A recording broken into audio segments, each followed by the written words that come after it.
eu gostaria de também trazer a reflexão sobre o filme, né? O Yonlu, que é um filme premiado, né, do Henrique Montanar. E é um filme assim, ó, ele me toca particularmente porque eu conheço pessoalmente as pessoas envolvidas, né? E foi autorizado pelo pai, pela mãe, enfim, né? Mas acho que o que é interessante e que é instigante para nós, na nossa área, é pensar que a história toda foge um pouco daquilo que a gente espera de alguém que produz, que simboliza, que compõe, porque ele era um menino genial. Ele tem músicas que foram gravadas pelo Talking Heads. E tinha algo que se perdeu e que a gente não consegue saber, né?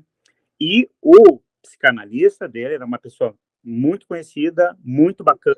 Bom profissional, né? Excelente. Então, isso assim, ó, nos toca pessoalmente, porque tem horas que a gente não dá conta. O que que eu penso, né?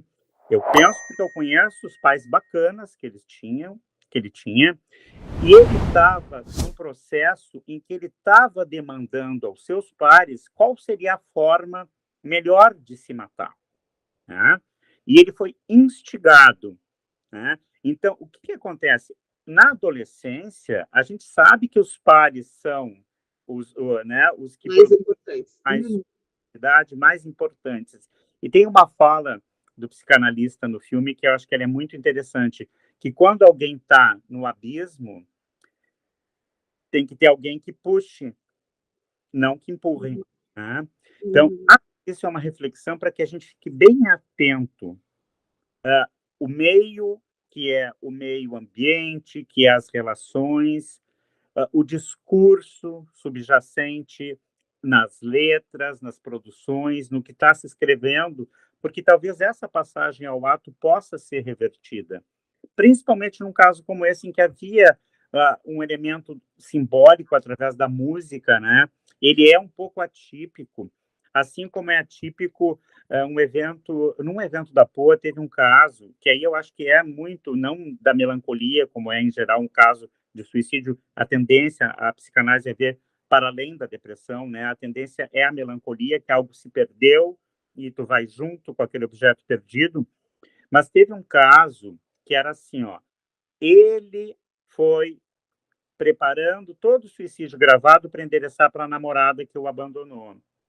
Então, tem casos que fogem ao que a gente pensa, né? Porque aí também tem uma questão estrutural. Tem algo de um sadismo, de uma vingança tamanha em que o masoquismo... Razões para morrer, lembra? Lembra de... É, eu acho que vocês lembram desse filme, ou é uma série, 13 Razões para Morrer. E ele vai fazendo ela, né, faz uma construção para as pessoas se sentirem responsáveis pela morte dele.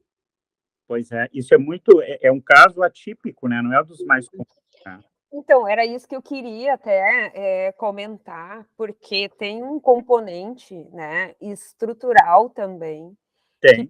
que pode, não em todos os casos, eu acho, né, mas me parece que, né, do total disso, é uma minoria esse componente estrutural.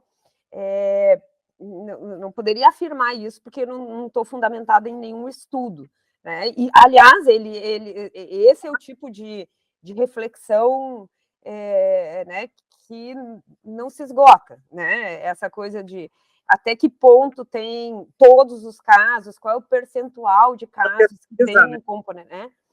Mas isso são questões, né? Muitas vezes aparece quando acontecem esses casos,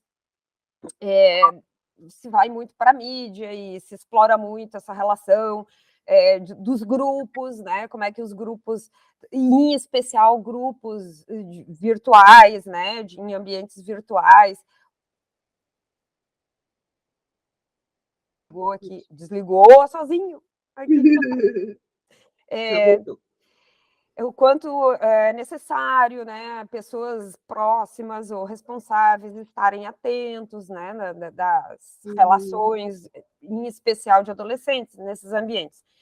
Mas queria chamar a atenção para essa reflexão de que, sim, em alguns casos, tem um componente importante, né, e estrutural, e que encontra no meio o canal para existir, e, no caso, para chegar ao ato. Né? Nesse caso do filme, nos parece que uma das coisas que a gente pode refletir é isso, né? Existir ali, ou seja, através da melancolia, ou pela onipotência adolescente, né, muito característica, né, onipotência, onipresença, né, e que encontra em determinados meios ali o canal para existir, Estímulo. né? Um estímulo, exatamente. Então, assim, só queria mesmo contribuir com essa questão desse componente estrutural. Deixa eu devolver uma coisa para vocês, então, sobre... Eu acho que faz nexo com tudo que a gente vem falando até aqui, né? Com a conversa da gente sobre o filme, né? Me parece assim, o filme vale a pena assistir, vamos deixar na descrição o link, ele pode ser acessado no YouTube, ele tá todo ele lá, e ele é um filme belíssimo, e ele traz esse tema para a gente como professor, como pai, como sociedade, para a gente discutir, e é aí que eu quero, pessoal, é isso que eu quero devolver para vocês. Se a gente consegue conceber também que existe um meio, né, um meio que estabelece fatores que contribuem, né? A gente vê isso lá, né, em Santa Cruz e naquela região, em outras regiões, seja com o uso indiscriminado de substâncias que não deveriam estar sendo usadas, seja a própria forma de produção estabelecida, a própria forma da sociedade estabelecida, como enxergam esses elementos. Então, a gente percebe, como na questão da URGS, como nessa questão, porque fica evidente no filme ali um deslocamento do grupo, ele não tinha achado a sua turma, isso fica evidente, até porque ele realmente, Gaio, ele era um menino fora do comum, então difícil ele se adequar, então dá para entender. Mas aí eu devolvo para nós essa pergunta enquanto sociedade, enquanto sobreviventes, Rosângela. Como a gente pode tentar organizar isso para dirimir, para o que nós chamamos em ambiental de mitigar? Como que a gente pode fazer para, como sociedade, a gente poder estabelecer, Gaio, relações e métodos e procedimentos para mitigar, para que essas situações e essas pulsões tenham canais e tenham uma vazão de acolhimento? O que nos sobra enquanto sociedade? Eu acho que a gente falou disso, né, o tempo todo aqui, né, que é a importância da escuta. E eu queria trazer um exemplo, assim, que nesse caso da URGS, por exemplo, está sendo construído um trabalho muito interessante, porque, assim, a questão do suicídio, né, na universidade, eles criaram, eles têm acontecido fortemente na faculdade de engenharia, né? A engenharia é conhecida por ser uma faculdade extremamente perversa, né? As relações com competitiva, e eles dizem que tem uma cultura do sofrimento lá, que os professores acham que os alunos vão aprender através do sofrimento. Né? Isso é a história da cultura também que tu falava, Marla, né? É pela dor que se aprende, essa é a concepção dos caras. E aí, então, o que está acontecendo? A universidade fez uma cartilha que eu recomendo, depois a gente pode colocar aí também, uma cartilha muito bacana, que, deixa eu ver, acho que até anotei, o nome é Cuidado e Empatia em Momentos Difíceis, que foi feito pelo pessoal da Psico, enfim. E essa cartilha, ela fala muito disso que tu está trazendo. Assim. O que nós devemos fazer, né, quando a gente identifica esse sofrimento?